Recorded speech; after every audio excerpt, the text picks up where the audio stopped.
வணக்கம்.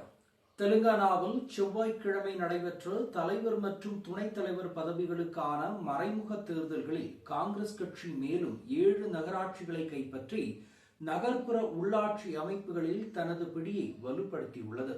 இதன் மூலம் 113 நகராட்சிகளில் 93 நகராட்சிகளில் காங்கிரஸ் ஆட்சியில் இருக்கிறது. மேலும் பிஆர்எஸ் 19 நகராட்சிகளையும், பாஜக ஒரே ஒரு நகராட்சி வென்றிருக்கிறது.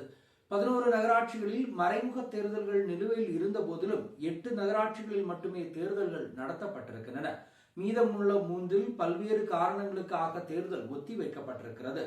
அவற்றில் காங்கிரஸ் எல்லண்டு, சுல்தானாபாத், காகஸ் நகர், ஜஹீராபாத், டோனக்கல், தோரூர் மற்றும் ஜங்காவன் நகராட்சிகளை வென்றது.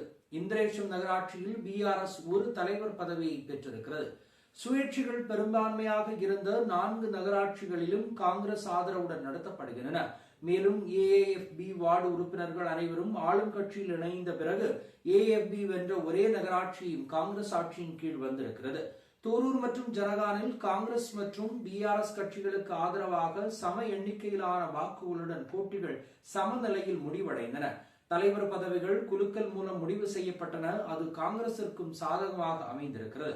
காங்கிரஸ் மற்றும் பிஆர்எஸ் தலைவர்களுக்கு இடையான மோதல்களால் ஏற்பட்ட பதற்றமான சூழ்நிலையை தொடர்ந்து கியதனபலி மற்றும் கான்பூர் நகராட்சிகளில் தேர்தல்கள் ஒத்திவைக்கப்பட்டன.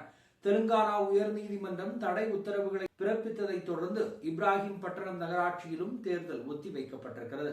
மஞ்சேரியில் இருக்கக்கூடிய கல்வீச்சு சம்பவத்தில் காங்கிரஸ் தலைவர் காயமடைந்த நிலைமையில் அவருடைய நிலைமை மிகப்பெரிய கவலைக்கிடமாக இருக்கிறது. இந்த தேர்தல்களில் பிஆர்எஸ் மற்றும் பாஜகவினுடைய அட்டூழியங்களும் அராஜகங்களும் கட்டவிழ்த்து விடப்பட்டன. அதை ஒட்டுமொத்தமாக தற்போது பாதுகாப்பு பணியில் மீண்டும் திரும்ப பெறப்படுகிறது. இந்த தேர்தல்கள் அனைத்தும் மிகச் சரியான விதத்தில் நடந்திருக்கிறதா இல்லையா என்ற கேள்வியிலும் எழுந்திருக்கிறது. இருந்தாலும் கூட 113 நகராட்சிகளில் ஒட்டுமொத்தமாக 93 நகராட்சி தற்போது காங்கிரஸ் கைப்பற்றி தெலுங்கானாவில் மிகப்பெரிய வலுவாய்ந்த அணியாக தற்போது செயல்பட்டு வருகிறது. மற்றொரு சந்திப்போம். நன்றி, வணக்கம். 3 யூடியூப் சேனல்கள் விற்பனைக்கு இருக்கிறது. தேவைப்படுபவர்கள் இந்த எண்ணுக்கு அணுகவும்.